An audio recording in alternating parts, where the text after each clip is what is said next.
evening, everyone. It's Tuesday, it's Neurology Morning Report. Happy to see everyone and excited to discuss a neurology case today with someone who might like to present one, hopefully, and two people who would like to discuss this case with our presenter and with me. And so let's go ahead. Does anyone have a case? And we would love to have, we already have a case, Franco, fantastic. And can we get as equally eager as Franco to present his case? Do we have two discussants? Ideally one identifying as a man and one identifying as a woman. Mario, fantastic. And anyone who'd like to discuss with Mario, ideally someone identifying as a woman. We're a small crowd this morning.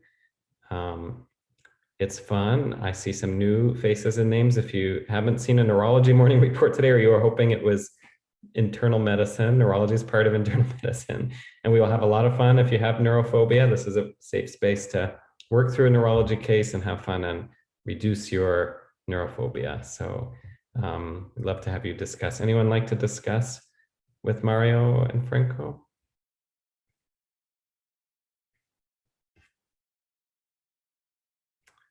Hannah, thank you. This is a world record for the shortest time to get a case and to discuss it. It's amazing. Thank you so much.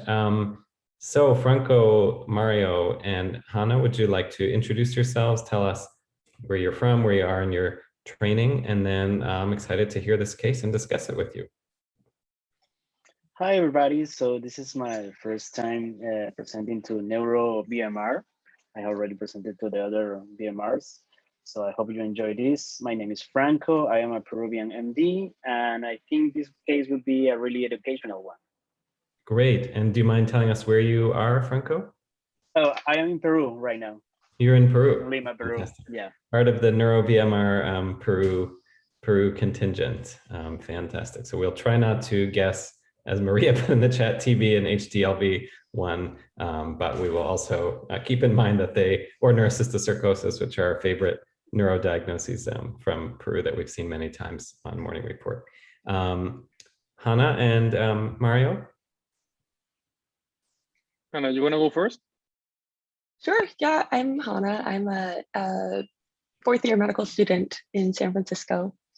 And I feel like neurology is not my strongest area, but I'm excited to discuss. Fantastic, thank you. We will make it a little stronger today. That is our goal of Neuro VMR. Great. And Mario? Yes, hi, my name is Mario. I'm a Peruvian med student, calling from Lima, Peru. And I've discussed a couple of times before, I think in Neuro VMR, maybe once. And I'm actually going to a neurology rotation in UAB I think in October, November. So I have to get those reps in. Fantastic. Well, so excited to have you all with us this morning. It looks from Kiara and Mario like it is cold in Peru, so we will try to warm you up with some, warm your brains up at least thinking about some neurology. Great. So I know you've been to some of the other morning reports, Franco. The way we like to start these is just the chief concern, chief complaint in as few words as possible, so we can just think through the approach to that chief concern, chief complaint before we get into the HPI. So just in as few words as possible, what is this patient presenting with? And we'll have Mario and Hannah begin to discuss with us. Right. So we have a 18-year-old female that came to the emergency department with incoherent speech, and her mother say that she kind of wet her bed during the night. Okay, incoherent speech and wet her bed. And did you say 18 or 80? I guess if her mother 18. Is telling us 18. Yeah, 18. Yeah. Clues. Okay, great. Hannah, would you like to just start us off with whatever thoughts come to mind about one or more elements of this case? There's not a lot of information here. That's by design, to just start thinking broadly. You see this on your pager in a few months or a year, depending on what part of fourth year you're in, and you're going to go see this patient. What starts running through your mind? Well, I think in general for neuro things, I have learned to just apply the MISTO framework and think through it. So I think incoherent speech, in terms of, it seems fairly focal. So I think sort of less likely a metabolic cause or toxic cause, also less likely infectious. It seems more likely like a stroke or some other type of structural cause, like a tumor that, or mass abscess or something that might be affecting the speech areas. And then the other thing that I think I'm thinking about is just the connection between a neuro problem and wetting the bed. And I think, is it normal pressure hydrocephalus that's like the classic like incontinence plus I think ataxia, but yeah, so I guess I'm just thinking about that. And then, you know, it's interesting, she's 18, so things that would happen in an 18-year-old. So I guess I would say, even though it's focal, like maybe infectious causes that that present as more sort of like localized lesions, and like a toxo or a different infections like that as well,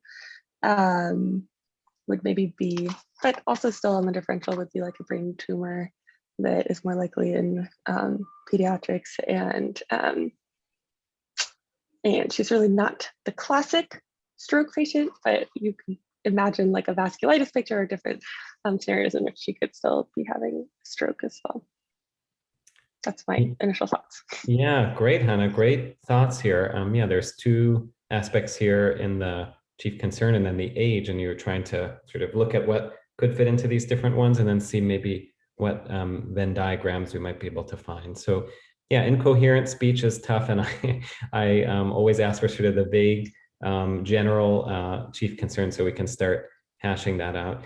And I think you raised the important question, is this a focal language or speech problem, right? Or is there some generalized process? You invoked MIST and sort of altered mental status when you were first starting to mention this, right? Is this a generalized process where the patient is confused and the speech is incoherent due to an encephalopathy, just sort of a general term like delirium to say that the patient is confused and so the speech is incoherent? Or is this, as you said, the patient is awake, does not appear confused, and there's a very focal problem with speech, which could be an aphasia, a language problem, right?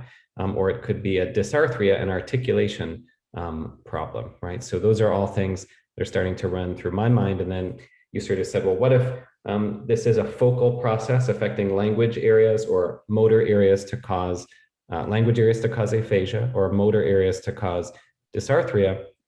What could cause that focal neurologic syndrome? Or focal lesion in the brainstem, cerebellum, brain for language, or could be anywhere along the motor or coordination pathways for dysarthria. You wondered about, could this be a stroke? And you said an 18-year-old, not the typical phenotype for stroke, but you can have strokes from in utero all the way up to the last day of life. So you can see strokes in infants and in utero and in babies and children, in young adults and adults. And if that bubbles up further on our differential diagnosis, we'll talk about why that could be. Or could this be a focal abscess? You mentioned a focal infection. Could this be a focal structural lesion like a brain tumor? And those are all great thoughts. So I think zooming out, we have to figure out, what is this incoherent speech, right? Is it aphasia, dysarthria, or just sort of a byproduct of a generalized encephalopathy? And if it's one of the first two, then we want to really figure out, is it aphasia, is it dysarthria, and then how do we localize those, right? And then you mentioned stroke, you mentioned infection, you mentioned tumor. What aspects will you be listening for in the history, Hannah, to try to distinguish from some of those etiologies? Well, I think infectious, you know, generalized symptoms and looking at her vital signs for sure. Tumor, I mean, I guess like tumor could also cause this sort of like increased intracranial pressure, although I guess that's sort of distinct from the normal pressure hydrocephalus. But I think looking at sort of the timeline for tumor, and if it was sort of a gradual onset, would be more likely, whereas stroke would be more discrete. And in her, yeah, I'd be sort of looking at other types of things that might be going on that might increase her risk for stroke. Like, I don't know if she has sort of systemic symptoms that do raise concern for some type of a vasculitis, or if she has like maybe familial mega hypercholesterolemia type of a syndrome or something like that. Yeah, like a family history would be helpful in that case. Great. Yeah. So the key point I want to draw out that you mentioned is the time course, right? So for folks who haven't been in my neurology virtual morning reports, I always say differential diagnosis is localization and time course, right? So we don't really know the localization yet because we're not even sure what the syndrome is. Is it an encephalopathy? Is it a focal speech problem? And then the time course piece, as you said. So if this happened instantly, not too many instant things in neurology, right? Stroke is one. There's some others we'll talk about if they become relevant. If it's a tumor, this is probably not happening suddenly, right? It's happening probably over weeks to months. And if this is an infection, there may be systemic features, but actually if there's a cerebral abscess that's well walled off, sometimes you don't see fever or other systemic signs as you would in meningitis or in, when there's there's probably also bacteremia with that, and the meninges are, I guess not walled off the way the brain is, right? There's not the way there's the blood brain barrier. So you could have a walled off abscess there without fever, but probably the time course would be quicker, right? Days, something like that. So yeah, the time course is going to be key, and as well as understanding these symptoms. And you did mention NPH, so I'll just pick up on that a little bit. There's H, right? There's hydrocephalus, as you mentioned, which is just enlargement of the ventricles that could be caused by anything that could obstruct ventricular flow, or which would be called non-communicating hydrocephalus, meaning the ventricles can't communicate with one another. You can also get hydrocephalus from a problem with the meninges, like subarachnoid hemorrhage or meningitis, where the CSF can't be reabsorbed, called communicating hydrocephalus, because the ventricles can all communicate with each other, but the CSF ultimately can't be reabsorbed. So that's H. NPH is a particular etiology of hydrocephalus where the pressure is normal for unclear reasons. That's really a condition mostly of older adults. So if we didn't have the age here, if we had this, as you said, there's sort of some if the speech is really confusion and there's some incontinence, and then the third aspect would be the gait, right? I think ataxia ended up on the teaching points, but ataxia is maybe a little specific. It tends to be probably a gait apraxia, meaning the patient is having trouble sort of formulating the motor plan for the gait. And again, if that becomes relevant, we can talk about it. But that's really, for whatever reason, a disease of older individuals for the most part, although you can get secondary normal pressure hydrocephalus from some problem with the meninges after subarachnoid hemorrhage or something like that. Okay, so great thoughts, Hannah, and great launching of us into the discussion. Mario, what's on your mind with these symptoms? And then we'll move on to the HPI. Yes, I agree that I think it's important to differentiate if this incoherent speech is dysarthria or aphasia or just a component of a generalized encephalopathy.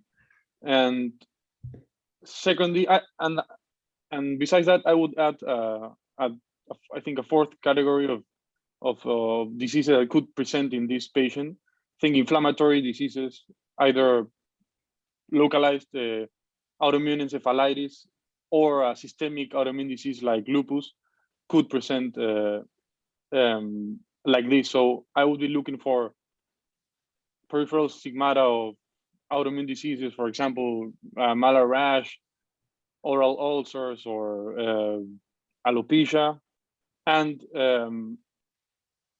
if we go into the autoimmune encephalitis realm, there are certain things that maybe could point us towards a type of encephalitis. One thing that comes to mind is, I think in this age group, an ovarian teratoma causing NMDA receptor, anti-NMDA receptor encephalitis. I think that is maybe a board typical question. Not sure how frequent, but that's something I would keep in mind.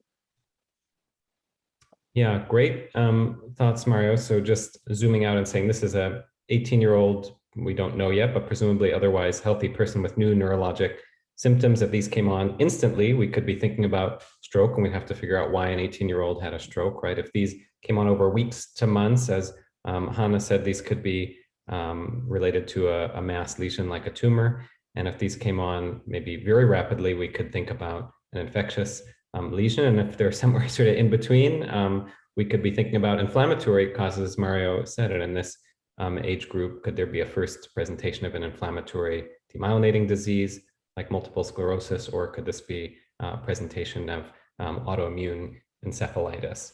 Let me ask you, because I was thinking about something here which hasn't been mentioned yet. I'm not trying to get you to guess what I'm thinking, but what about, so the age group here and new neurologic symptoms made you think about inflammatory. Is there anything in particular about the chief concerns, chief complaints that that moved you in that direction, Mario? Or how could autoimmune encephalitis cause incoherent speech and bedwetting? Another way to frame my question. The bedwetting, I'm not sure. I usually associate that with more like spinal cord disease, but you can see it on a normal pressure hydrocephalus, so maybe other brain processes can also cause that. But I just had the sense that in this age group, usually autoimmune diseases are, compared to other age groups, are more prevalent. So that's what I came to mind, but I don't, based on the chief complaint, I'm not sure. I see. So maybe on the demographics. Yeah, great. So if we took just the she wet her bed, right, I'd want to clarify with Franco, right, that we're this neurology morning report, not going to be some urology.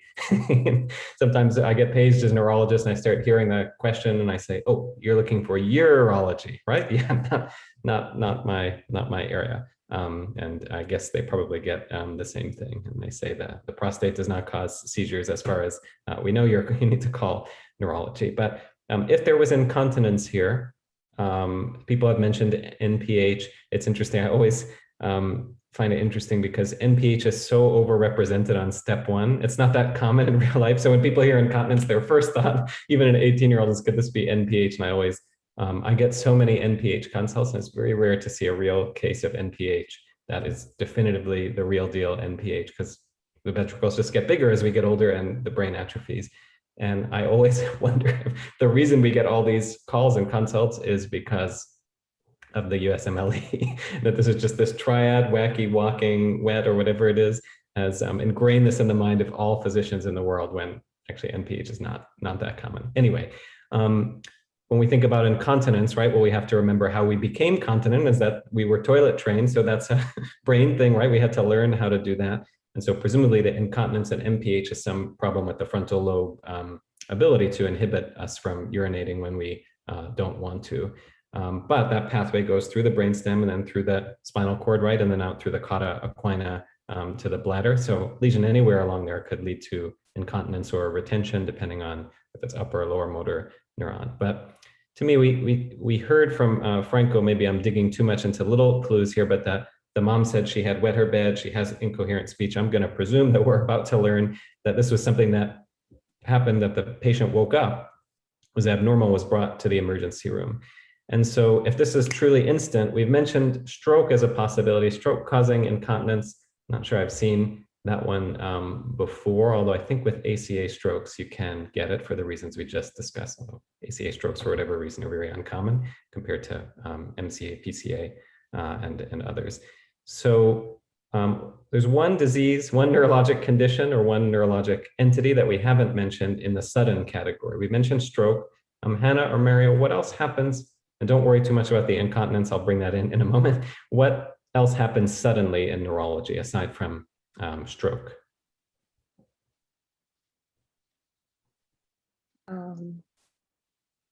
Hemorrhage. Hemorrhage, right? So intracerebral hemorrhage, I would put that under the sort of the category I guess of stroke. that's part of stroke. Okay.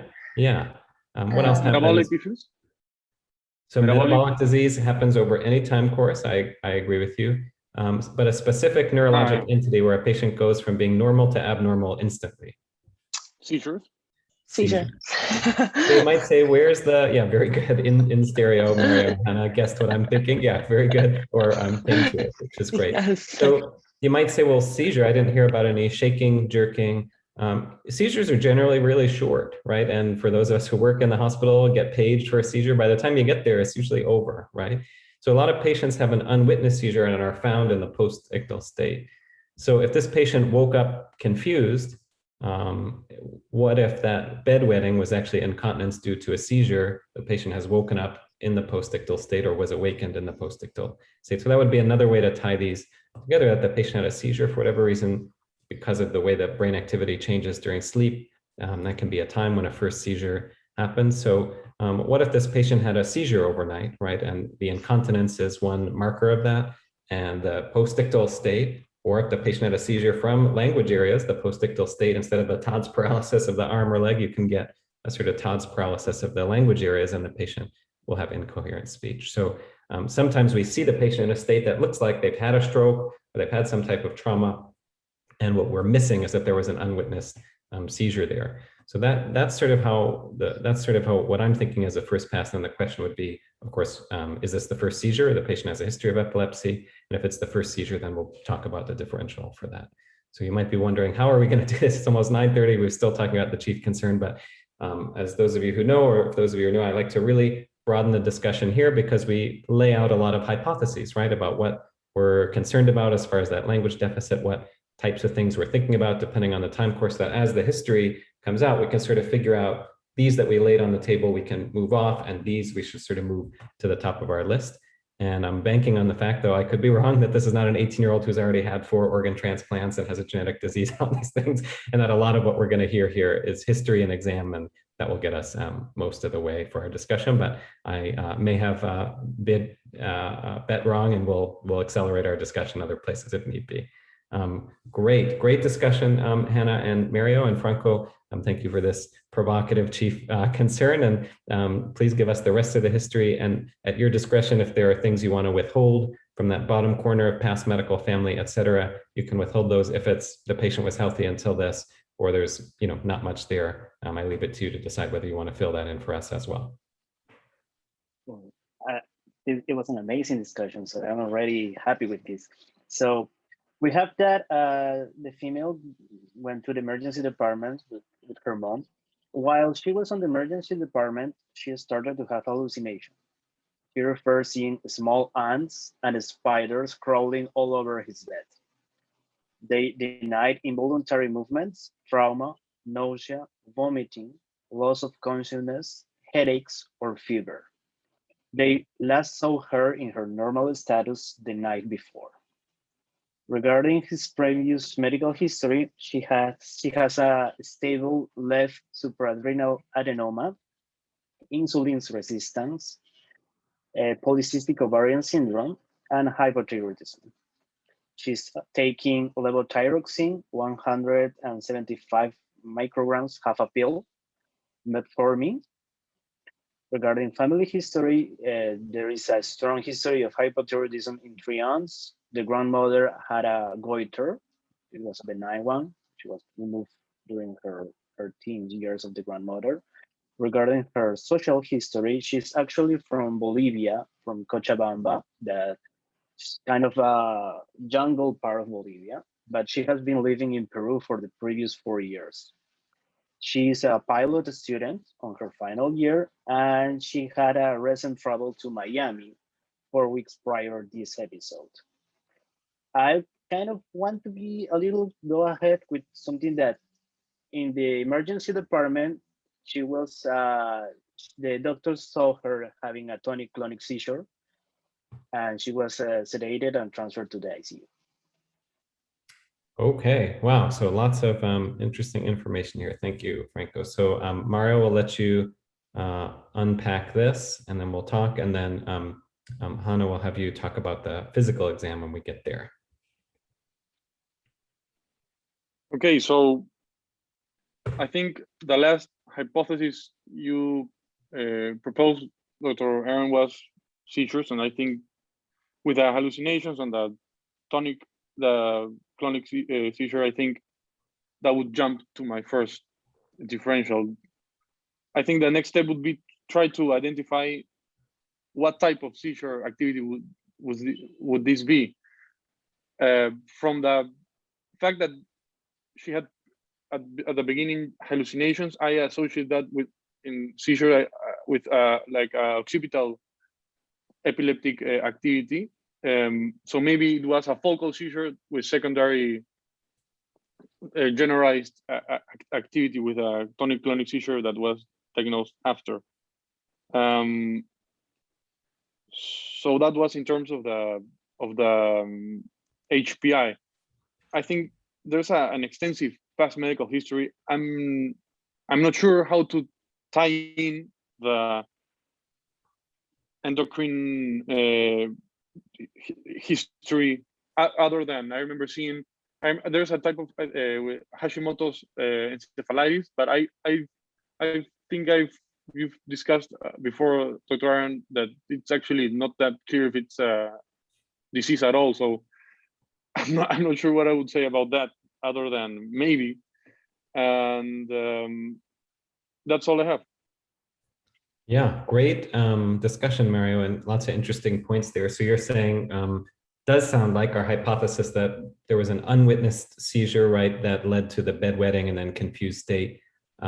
This is often how we figure this out in the emergency room is that I remember a patient, for example, who had all the vascular risk factors, who presented, his wife found him with hemiplegia. We were doing the stroke thing, rushing him to CT, and he had a seizure in the CT scanner, and he didn't have a stroke, he had a brain tumor there, and it was that he was having the seizure that we sort of realized in retrospect, oh, we were seeing a postictal TODS paralysis. And so I think you're right here, that confusional state could sort of be anything. The bedwetting is a little bit of a clue, but then she tells us by having another seizure, probably the first thing was a seizure also, though we never know for sure. So I like your next question is is this a truly generalized seizure or is it a focal seizure? What used to be called partial seizure is now called focal seizure. The epileptologists keep changing the names around. What used to be called simple partial is now called focal with preserved awareness. What used to be called complex partial is focal with altered awareness, unless they've changed it again. That was the last time I saw it. And you're wondering that because if it's a focal onset, we might wonder about a focal lesion, and where if it's generalized, we might wonder about some type of systemic process. In reality, it can be really hard to figure this out because focal seizures can rapidly secondarily generalize. So unless you have a really good history or someone with their cell phone video, or we see it in the hospital, the idea that the patient would turn to one side, start shaking on one side, and then generalize, that can be a clue to focal onset. But focal seizures, that activity can spread very rapidly across the corpus callosum, and sometimes a focal electrical onset is not really observed clinically, and we see a generalized seizure, although it probably started somewhere. So you mentioned the possibility of occipital seizures, which is a very interesting phenomenon. My understanding of these is that they're usually not as well-formed hallucinations as spiders, if that's what the patient usually saw. They're usually from various sort of early visual processing areas, and the patient reports things that look, and I think we've talked about this before in morning reports, that look more sort of like migrainous phenomena, like just a bright light or a square. One of my colleagues said his patient described like the rainbow spinning wheel on an Apple laptop when it's going to crash, right? That rainbow pinwheel thing. So they're usually a little more primitive visual figures, shapes, colors, rather than something as specific as a spider. So if she was really seeing spiders and ants, as opposed to she was using that to describe kind of just shapes that she saw, probably a little less likely. These sound more to me like hallucinations. So do we understand correctly, Franco, that this person was 100% normal leading up to this? No psychiatric symptoms, no nothing, just out of the blue. Okay. And does anyone, Mario or Hannah, do you know why I'm asking that? It relates to something that's been brought up earlier in the differential diagnosis. We're hearing about a young woman with new seizures, hallucinations. What might you be thinking about, and might make me ask the question, are you sure there was no depression, anxiety, psychosis, anything leading up to this? What am I thinking? Why am I asking that?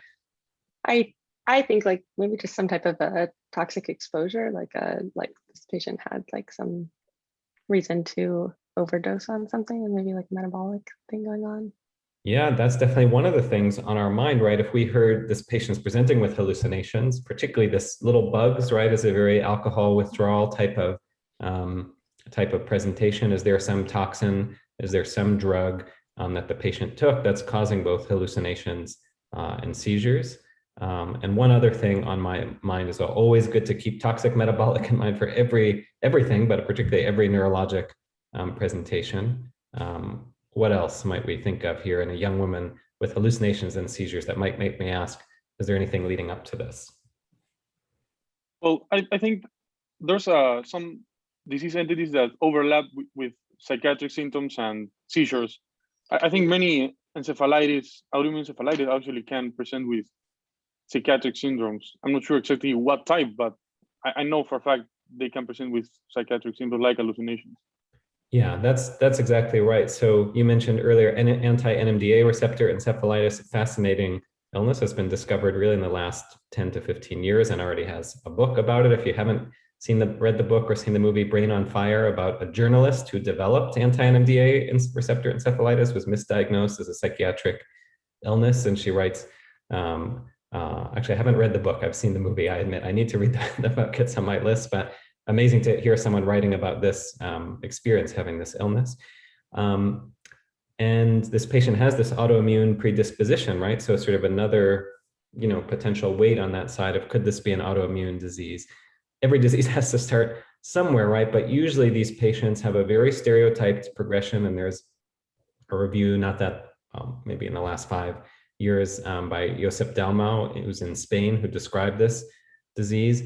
And they have a very, very characteristic progression from sort of an early psychosis with some memory loss, to developing some hallucinations, to developing movement disorders, often orofacial dyskinesias, a sort of rabbit mouthing, and sort of you can develop some chorea, and then develop seizures, then they develop hypoventilation, autonomic instability, and ultimately end up intubated. And what's amazing about this illness is when it's treated, if there's a teratoma, which about 50% of patients have, as Mario mentioned, and it's removed, or in some patients there's not a teratoma and they get rituximab and steroids and ways of suppressing the antibody production by B-cell suppressive therapies, they actually recover by progressing backwards through these phases. And it's a sort of extraordinary thing to see, and also makes us wonder how many people were institutionalized over the years with a, quote, psychiatric illness that actually had this treatable autoimmune condition. The pendulum has swung so far. There's actually a recent review in Neurology in the past weeks that people are presenting with psychosis, and everyone wants it to be NMDA receptor encephalitis, right, and not schizophrenia, which is a much harder disease to treat and obviously not a disease to cure, and sending NMDA receptor antibodies from the serum, which can have a false positive rate. So there's a very interesting recent paper on first presentation psychosis, how many of these patients actually have an autoimmune etiology, and how you would figure that out.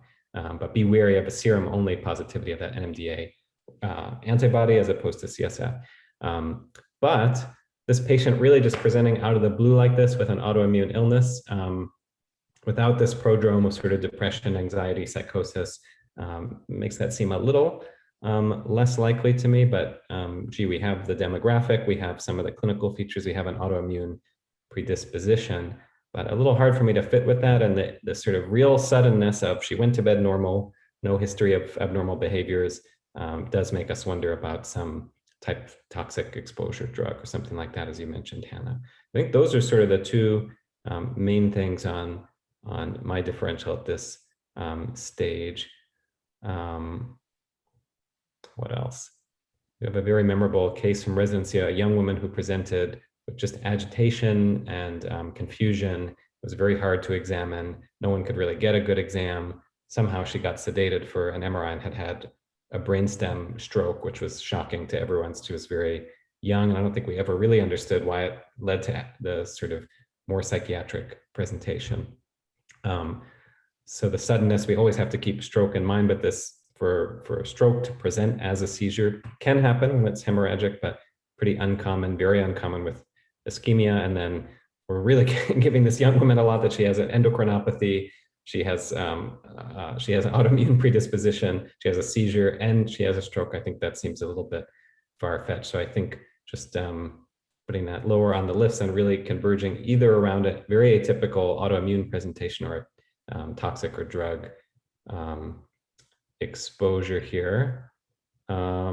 Anything else we should keep on our differential as we go into the exam? I just thought of one more thing, but I'll stop there. Mario or Hannah, anything else that we should keep in mind here as we move forward?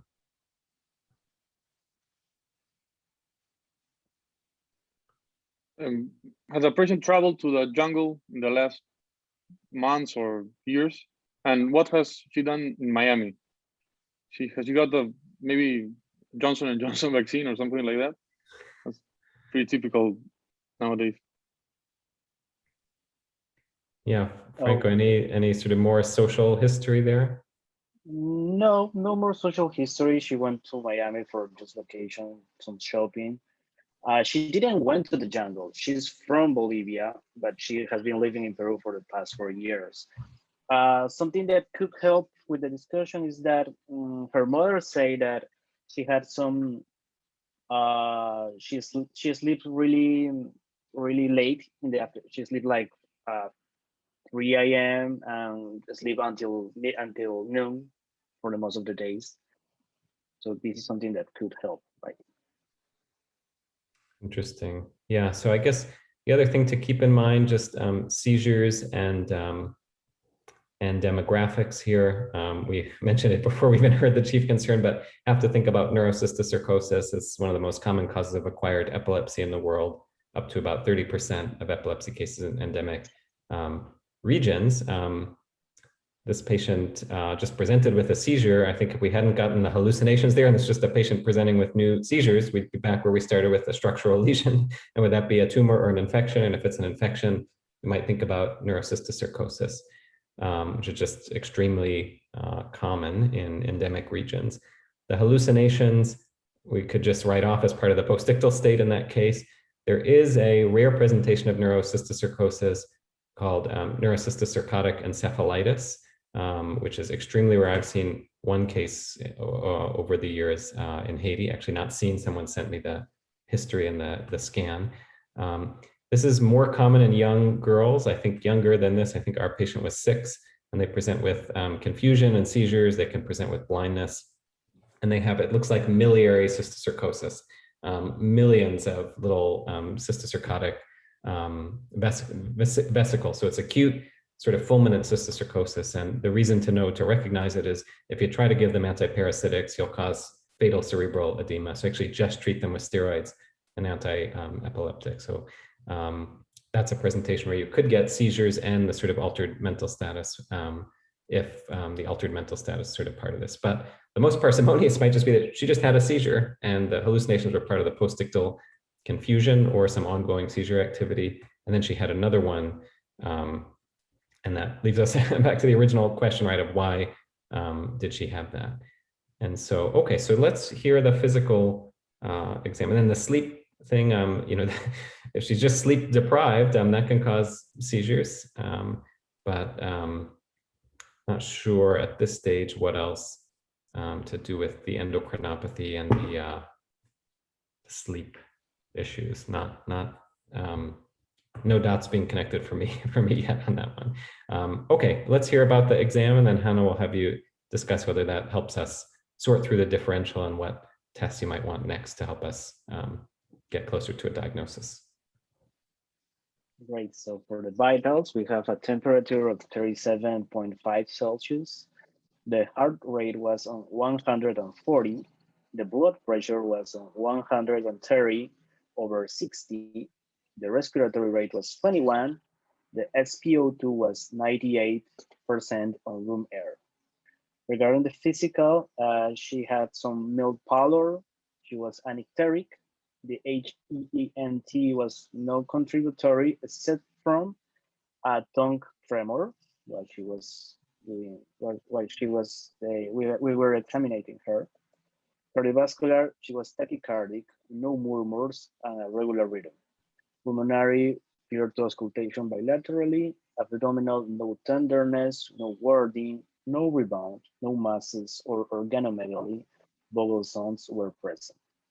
The neuro exam, she was awake but disoriented, no meningeal signs, fine tremor on both hands, no motor or sensory deficits. She had mild acalculia. The eye movements were not alterated, but the pupils were mydriatic. The rest of the cranial nerves examination were unremarkable. There were no rash, purpura, or petechia. Okay, so on the neurologic side, we have confusion, a tremor of both hands, dilated pupils, and acalculia. Anything else there, reflexes or? Oh, the reflexes were normal, and there was also tremor on the tongue. Tremor on the tongue also, okay. All right, any thoughts on this information, Hannah?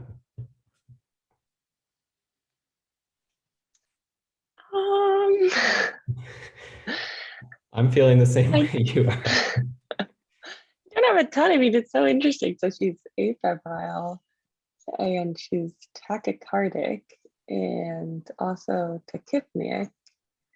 And then has these neurosigns of like mild confusion and some tremor, mydriasis. I don't know. I like don't have a. I mean, but I guess to me, it does kind of raise more the question of like a toxic metabolic type of a thing, but I'm really not familiar with like whole autoimmune encephalitis picture either. So I would be looking that up. But yeah, I don't know.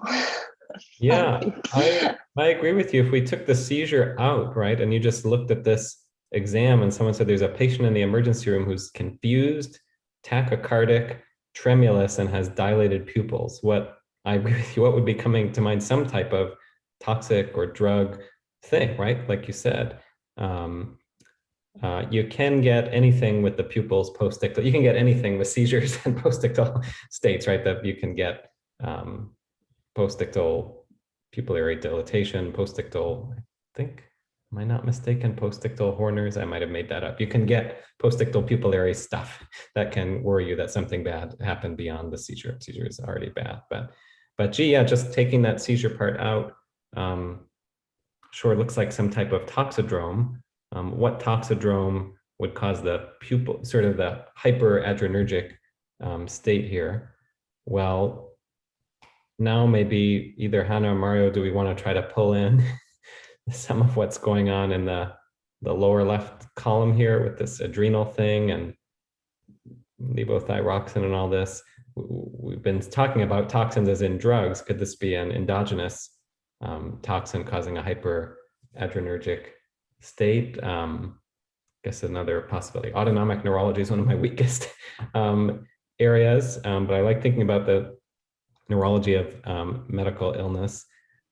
If this patient, she's not hypertensive, if there was some adrenal thing going on here, some sort of hyperadrenergic state, wouldn't think that would cause a seizure, to be honest. Tremulousness, tachycardia, dilated pupils, that could all sort of be a just sort of hyperadrenergic state, or someone has taken an anticholinergic, right? So either the sympathetic is up or parasympathetic has been knocked out. A little hard for me. I'm open to internists who are here helping me think about how the endocrine stuff would do this, but endocrinopathy causing seizure, I'm not, of course, diabetes with hypoglycemia or hyperglycemia, that's not fair. Something causing hyponatremia, any electrolyte or metabolic disturbance, seizure. So I guess that could be one way of leapfrogging our way there to endocrinopathy, to endogenous metabolic disarray, to seizure. But hyperadrenergic state, which is what we're seeing on the exam with seizure from one of these endocrine things. Not sure I can put it together. I have maybe a couple other thoughts. Any things on your mind, Mario or Hannah, of how to link some of this or all of it or any of it together? And I'll say before you, actually go ahead. I've been talking a lot. Go ahead. Well, she isn't on levothyroxine, so could she, for some reason, have overdosed or taken the wrong pills too much? Because she does have tremor, bilateral tremor in the hands and the tongue. Not sure about the mydriasis, how that fits in, but otherwise the vitals are pretty compatible with with a hyperthyroid or thyrotoxicosis state. She even has a pretty wide pulse pressure that's usually associated with, not saying she has, but with high output states that could be compatible with excess thyroid hormones. Just throwing that out there. Yeah, I agree. I was thinking also, looking at her medicines, if she has made herself hyperthyroid. I still don't think of that as causing a seizure. I'm thinking of patients. Have I ever been consulted in a patient with Graves' disease? It's usually for the eye stuff. I haven't heard of them having seizures. Doesn't mean they don't, but just anecdotally, when I think, oh, when someone mentions this, oh, I've actually never gotten a consult in someone with paroxysmal nocturnal hemoglobinuria. I don't know what they can get neurologically. Maybe it's something, but it must be uncommon if it hasn't come up in 11 years. That's one thing. I agree with you. So the only thing for me is, can thyrotoxicosis or exogenous levothyroxine cause a seizure in addition to all that? Maybe it can, I'm not sure. Or maybe if you already have a baseline endocrinopathy and you take too much levothyroxine, just the overall milieu of hormones is also going to cause some type of, and I'm obviously majorly hand waving here because we're way outside of my comfort zone, but cause some electrolyte disturbance as a result that could cause the seizure. But that's probably a stretch, and the internists may be laughing at me, and I accept that. So this may be one of our rare cases where we actually are very interested in the labs, or usually we hear labs normal, let's look at the imaging. But I agree with both of you that exam really looks like a toxic state. And so the question is whether this is exogenous or endogenous. And if it's exogenous, is it prescribed meds or otherwise? And hopefully the labs will give us a clue. And if they give us the answer, maybe it's a rare Tuesday where we get away without neuroimaging. But if there's no answer, they're probably going to want to see what's going on behind the curtain with some type of scan of the brain. Okay, Franco, you've kept us well in suspense here with interesting twists and turns at every branch point here. So give us whatever aliquot of information will allow us to continue the discussion here. Well, I think I have a ton of information regarding the labs and the imaging. So what do you want first, the labs or the imaging? I would guess this patient got labs first, so let's hear them in order. Okay. But I defer to you if you want to. You've created good dramatic arc to this morning report so far, so I'm completely open to your discretion. Okay, perfect. So the hemoglobin was 12, normal MCV, normal MCH. The leukocytes were on 7,370. There was mild lymphopenia of 958. The platelets were in normal levels of 282,000. The CMP, the glucose was on 206 on admission, but during the ICU stance, she got hypoglycemia, 52 and 50. She had mild hypokalemia of 3.3. The phosphate was a little low, 2.38.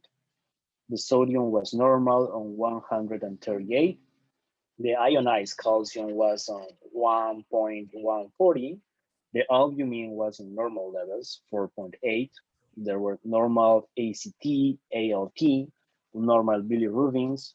The basic toxic metabolic panel was negative for cannabis, cocaine, amphetamines, benzodiazepines, and alcohol. There were normal levels of B12 and folic acid. The erythrocyte sedimentation rate was on 9, creatinine 0.76, UN on 11, HIV negative, HTLV1 and 2 negative. We also have a lumbar puncture, the CSF. Just one question, curious, was there a TSH, T3, T4 in that initial labs? Yeah, there is a T4 of 1340.42, TSH of 5.76, and that was the TSH and the T4, HIV negative, HTLV negative. So for the lumbar puncture, the pH was on 8, glucose 70, proteins 20, LDH 12. She got also a negative film array panel for regular meningitis, virus and bacteria. I think we can stop from there. Okay.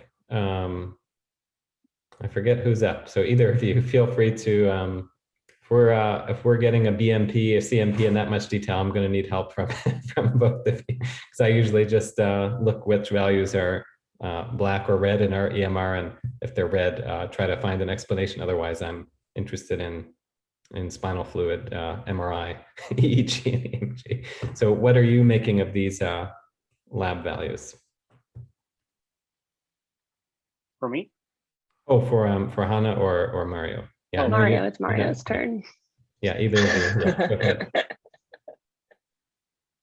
Well, first of all, Franco, is the T4 and TSH, is that between normal limits? I'm not sure about the values there. It were normal. Both of them were normal. So that's reassuring that maybe the overdose not the best hypothesis here, but she did have hyperglycemia on admission and then became hypoglycemic. She has PCOS that usually gives insulin resistance, so I'm not sure. She might have type 2 diabetes also as another comorbidity. Not sure about if, I know hyperglycemia can also give you like motor movement disorders like hemibalism and basal ganglia involved, but not sure if this could explain, at least hypoglycemia could explain seizures, but not, I'm not sure about hyperglycemia. And I'm not sure if any of the other lab values would explain that present illness. So I'm pretty sure that's why they also ordered imaging. So maybe we should wait for the imaging. Muted, sorry. I agree with you that I was interested in these labs and I'm not sure what to make of the thyroid hormones. If she's taking levothyroxine, shouldn't the TSH be suppressed? And that's at least upper normal, if I'm not mistaken, but it's the T4 is not super high, right? And someone correct me if I'm wrong. I don't think that's way out of bounds or upper limit of normal-ish. So I don't understand why that would be if she's taking levothyroxine, but I'm not sure it explains things. And then, yeah, glucose of 200. I mean, lots of people are walking around with that glucose. They're not having a seizure. You could certainly seize from glucose, falling into the 50s, but she was already seizing before that. So that's probably something that happened in the hospital, that iatrogenically or from not eating, right? Yeah, I agree with you. So they did a lumbar puncture. This is an acute altered mental status. Not every single patient with encephalitis meningitis has a fever, but the protein, I think, was, I don't remember what you said. I don't think it was 0. There might have been a number you typed, Kiara, that didn't make it there, but it was relatively normal. I think it was 20 or something. And this film array is a sort of multiplex PCR looking for common bacterial and viral and one fungus, Cryptococcus. And sort of a multiplex array. It's not perfectly sensitive for all of those as compared to the individual tests, but as a rapid screen, if you're sort of thinking, I don't really even think this is meningitis encephalitis, but just to make sure. So I agree with you. This was one where we were looking for the answer in the labs and didn't find it. And normally we should be able to say what we expect to see on the neuroimaging. And I'm not sure we have the answer here since we went so far down that toxic metabolic route. And so before I mentioned the idea of just focusing on the exam and saying it looks like a toxidrome, but if we take the exam out and go back to the history, as we said, it looks like the patient had a seizure. And what to do with these two things, many of you have heard me say when there's a lot of sort of disparate aspects of the clinical presentation. It often helps to just take one thing out and see if the other things coalesce. And then can you explain the third thing or just say it's not relevant? Sometimes be helpful. Could all of the things we're seeing in the physical exam be postictal state? They could be. They could be. So is this all just seizure and the patient has postictal and there's some autonomic findings there? There's the dilated pupils, the patient's tremulous, and that's all postictal, and we're just back to good old seizure, and it's not toxic metabolic. So we're back to looking for a lesion in the brain in a healthy afebrile patient who was normal up until this day.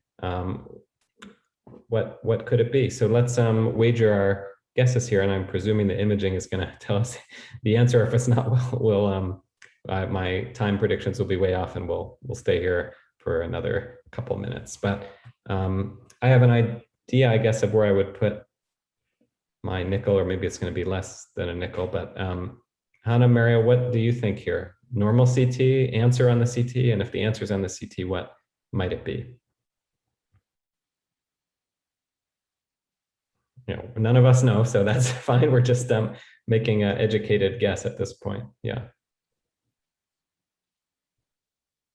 Yeah, I think, yeah, at this point, I would expect abnormal CT because I just feel like I need it, or I don't need it, you know, and it would be very nice to have. I think I'm hoping that, yeah, a lot of answers come from that. Yeah. What do you think, Mario? I'm actually not sure. I think we should at least rule out, even though I don't think that's going on, but some focal process causing like secondary seizures. We mentioned neurocystic sarcosis, but I'm not sure. Besides that, what we could find on MRI.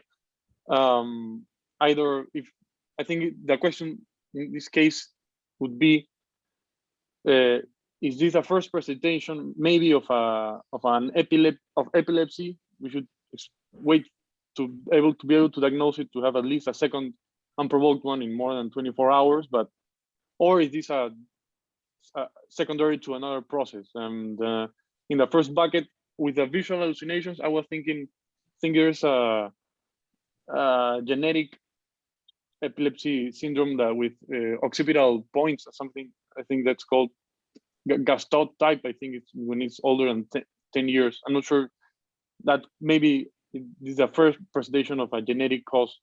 I think it would be lower in my differential, but we're looking for a structural cause. That would be maybe the first step. What could that be? I'm not sure. Yeah, great thoughts, right? So does this patient have a genetic epilepsy that she was born with, and maybe some broader genetic syndrome? I can't think of one that causes endocrinopathy and cerebral dysfunction leading to seizure as one source for two problems. I'm not sure what gene that would be, or if I can think of one, but I'm not a pediatric neurologist and there know millions of syndromes. So that's an interesting possibility. And some patients have a genetic syndrome and they don't have their first seizure until their sleep gets very dysregulated. So we see not infrequently a patient present with their first seizure in college after their first all-nighter, whether that's studying, partying, or some mix during finals. They have a seizure. And I remember one patient as a resident, we scanned, he had absence of the corpus callosum. Here he was, a college student, very successful with a congenital brain anomaly, right? And was fine until he stressed the system and had a seizure. So that's one possibility. Or is this secondary seizures? And so is there a structural lesion there? Gee, otherwise healthy person in Peru, we'd have to put neurocystic on the differential. There, brain tumor, as Hannah mentioned earlier, kids tend to get brain tumors in the posterior fossa, and adults, primary brain tumors, tend to get metastases. But if they get primary brain tumors, they tend to be in the supratentorial regions. This patient's sort of on the cusp. Could she be unfortunate and have a brain tumor? As a possibility, and sometimes a seizure is the first presentation of a brain tumor. Depending on where it is and how slowly it's growing, there might not be a focal deficit. Probably one other entity that we haven't mentioned that just came to mind as I'm sort of thinking about this. When you said occipital again, Mario, instead of thinking of a syndrome causing occipital seizures, you might have been thinking of, I think it's Paniotopoulos syndrome, where the patients have occipital epilepsy, and but I'm not a pediatric neurologist, don't quote me on that one. But seizures, hallucinations, occipital lobe, there's another entity here, PRESS, which you might be familiar with, posterior reversible encephalopathy syndrome. This is a syndrome, not a disease. And we always joke that the name is not that great because it's not always posterior, it's not always reversible, and doesn't always cause an encephalopathy. So it's not much of a syndrome, but it got that name, PRESS. And what causes PRESS? Hypertension is one of the most common causes. So PRESS is sort of the imaging biomarker of severe hypertensive encephalopathy. It can be seen in eclampsia. It can be seen with bortezomib and some other chemotherapies. It can be seen with immunosuppressive agents like cyclosporin. Somebody just wrote RCVS in the chat. I sort of think of RCVS and PRESS along a spectrum of sort of altered cerebral vascular function due to some external stimulus. RCVS usually due to marijuana, amphetamines, Sudafed, what's it called? Whatever category of things Sudafedrin is. And PRESS and RCVS usually causes some subarachnoid hemorrhage, less commonly seizures, and usually presents with a thunderclap headache, but these are sort of along a spectrum. So what if this patient has PRESS? Why would she get PRESS? She's not, that we've heard, pregnant and eclamptic, right? But something with this autonomic dysregulation, you might say, well, she's not hypertensive, but 130/60, could that be hypertensive for an otherwise healthy 18-year-old if she's small sort of child? That might be maybe her baseline, right, is 100/40, right? And so we see this often in pregnant women, right, who are otherwise young, healthy, and people say, oh, can they be eclamptic? They're just 140/80, and you say, well, their baseline is 100, right? So they're 40% higher systolic. So PRESS could be another etiology, and maybe we could relate that back to this adrenal, and finally make our connection of adrenal to seizure and throw in the hallucinations as well, because PRESS, the posterior, is because usually the signal change, which is white matter lesions most commonly, though it can be gray as well, tend to be posterior. And so these patients can have sort of a confusional state with seizures and hallucinations. Or she just has neurocysticercosis. Those are, I think, the final two that I'm going to come up with. We want to really tie everything together, including that endocrine stuff. I guess we could say she had PRESS from some sort of endocrine dysregulation, although we didn't see that in the lab. So maybe there's something Franco has strategically withheld from the serum labs here for us. Or did she have neurocysticercosis and everything else was noise? Let's find out what happened next, Franco. Well, indeed, I hired some lab value that will be reveal the final diagnosis, but I will throw some more labs. We have a gene expert tuberculosis of the CSF. It was negative, no oligoclonal bands on the CSF, and a really comprehensive autoimmune encephalitis panel was negative. It includes anti-HU, anti-NMDA, anti-RI, anti-MOG. Everything was negative. Regarding some additional labs, echocardiogram was unremarkable, and electroencephalogram was normal, head CT normal, cerebral MRI, no findings on the MRI, angioresonance or diffusion. We also get a CT of the whole body. The only finding was the left supraadrenal adenoma that was stable from the previous studies.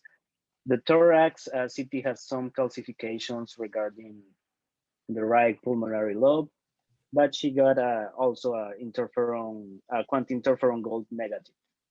Hold on one second, Franco. I'm sure you're going to give us the final lab. Everything here is normal.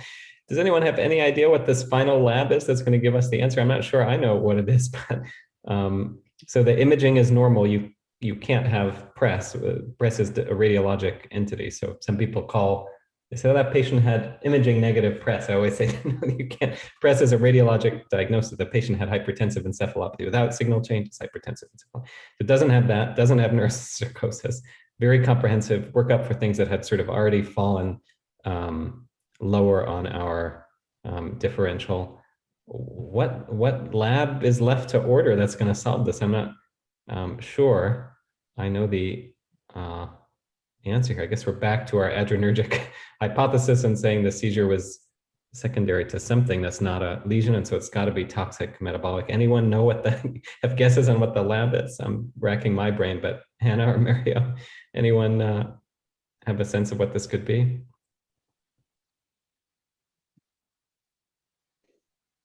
Maybe the adenoma usually secretes either it's like a Cushing syndrome or aldosterone secreting tumor, maybe secreted other hormones. Maybe I know pheochromocytoma usually secretes. It's in the medulla of the adrenal glands, but I don't know. Maybe there's a cytoserology of that sort, but I'm really just guessing right now. Yeah, great thoughts. Yeah, Hannah, any idea what this what the test is going to be? I guess we would have to know what the diagnosis is, which none of us know, but a test that hasn't been done that could give us the answer. No. Yeah, no, we're beyond my my neuro differential. Well, me too. We're way out of any neurodifferential now. We just know the patient had a seizure, so you and I are in good company here. I guess. Yeah, if we want to try to come back to the endocrine stuff, is it some type of catecholamine? But as you said, those should be coming from the adrenal medulla, not the adrenal cortex. Some drug tests, we only heard about cannabis, cocaine, amphetamines, and benzos. The synthetic marijuanas are not picked up, and there are increasing reports of those causing seizure and stroke and hemorrhage. So a synthetic marijuana or some other drug that is not picked up on the standard drug screen, I guess, is another possibility. And you told us earlier that it was a clue that she's been changing her sleep patterns. I'm not sure what to do with this. If there's an area that I know even less about than autonomic neurology, it's sleep neurology, but is that just more of a biomarker that, not really biomarker, but a marker that she's, using drugs or something like this? Although there's lots of reasons people could go to sleep late, so we shouldn't assume that. But I guess that's the only other thing I can think of would be some endocrine thing that I haven't thought of because I'm a neurologist and don't think about hormones that much, or some drug not picked up on the screen that would give us the answer here. And you can, I think, send those screens for synthetic THC. I think it's THC. And you can ask patients if they're using that. Sometimes they don't know. Sometimes people who smoke marijuana, we ask them if they changed their supplier, because some, they might not know that a new supplier is lacing with these that have all these funny names: Scooby Snacks, Spice, K2, these synthetic cannabinoids. Okay, Franco, we're all on the edges of our seats. What did this person take or do, or what happened to her to give her this presentation? So we were practically ruling out everything that could cause those symptoms. And the only thing that came back positive was anti-thyroperoxidase titers really high. So after discussing with both neuro teams of the place, because this is a controversial thing about Hashimoto encephalopathy, and we rule out everything else. We don't have any autoimmune process. We don't have any paraneoplastic syndrome, and we rule everything. We catalogate her with a Hashimoto encephalopathy, and I have to give credit to Mario to point it out way before this discussion. And I am also sharing a great article about a clinical approach to encephalitis that we really got really useful for this case. Wow, fantastic. Well, amazing case and amazingly presented, Franco. And yeah, Mario brought this out earlier. Turns out a lot of folks with Hashimoto's thyroiditis, so it's just the same person, Hashimoto, but a lot of people have Hashimoto's encephalopathy, whatever that is, which you alluded to, Mario, and we didn't pick up on earlier, don't have normal thyroid function. And it's not believed that the TPO or TG antibodies are actually causing the disease. And as you alluded to, Mario, this idea of Hashimoto's encephalopathy, sometimes called steroid responsive encephalopathy, with thyroid antibodies, or SREAT, is sort of getting eaten away at by the explosion in the number of autoantibodies that are found to cause autoimmune encephalitis. So there's a belief, and there's an article in the last year or two in neurology by Dalmau and this group in Spain that have been discovering all these autoantibodies and these incredible syndromes and really transforming a whole new area of neurology to autoimmune neurology. This it's now on everyone's differential for everything. That a lot of the patients, when they went back and looked, who were diagnosed with Hashimoto's, had some other antibody, and that umbrella term of Hashimoto's encephalopathy may be sort of going away as we figure out that those patients actually have other conditions. And the high TPO is just, this is a patient with an autoimmune predisposition, and the TPO is just the immune system's doing its thing, and we haven't found the neuronal autoantibody. You have to be careful with this diagnosis in older patients because it's part of the workup to sort of rule out causes of reversible, rapidly progressive dementia. And a lot of older patients have an elevated TPO or TG. But when they're sky high like this, it's worth considering and treating for. And you might say, well, wait, the patient didn't really have encephalopathy, they just suddenly had a seizure. This is in the differential for new onset seizures and new onset status epilepticus.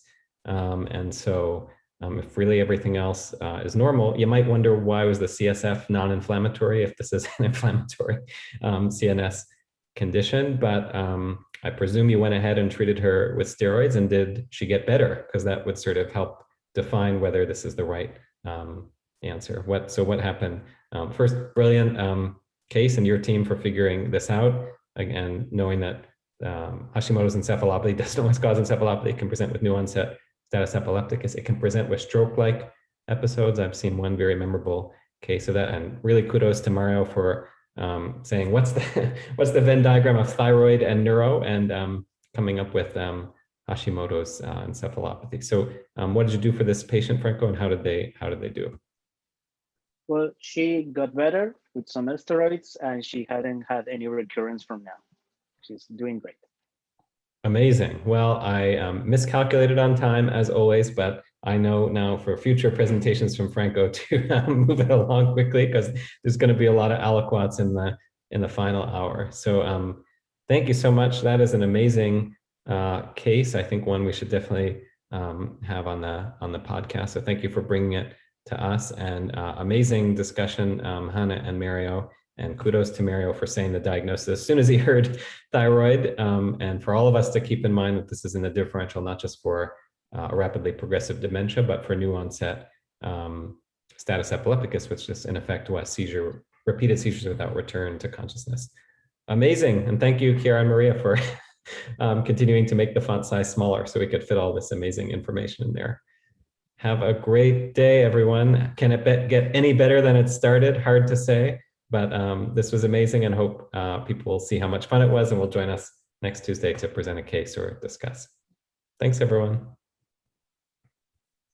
Thanks, guys.